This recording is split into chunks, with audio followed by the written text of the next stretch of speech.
С моят нов приятел Петър пътуваме за Враца и си разговаряме естествено за темата, свързана с недвижимите имоти и инвестициите.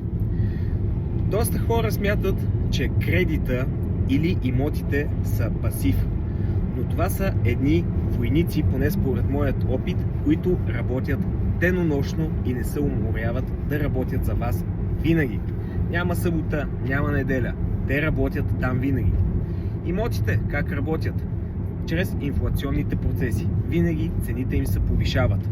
Да, не са ликвидни като да си продадете колата, но повярвайте ми, и колата трудно се продава понякога. Какво можете да направите с един имот? Освен да изчакате цената да му се покачи, освен да го дадете под наем, вие можете винаги да го ипотекирате. Едно е да сте си купили имоти преди 5 години или изобщо да сте го закупили на определена цена. Вие имате лост, финансов лост, да вземете разликата в оценката му. Какво означава това? Ами ако сте го взели за 80 000 евро, след няколко години най-вероятно пазарната му цена вече е 120-150 000 евро. Какво можете да направите? Ами вземете горницата, отдайте този имот под наем, за да го задържите, да не го продавате, все пак той си е златна кокошка вече, и с тези 30-40% можете преспокойно да финансирате следващия имот, в който да отидете и да живеете.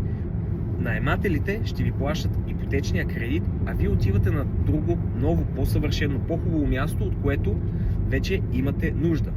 Като мине определен период от време, просто направете отново и отново това действие.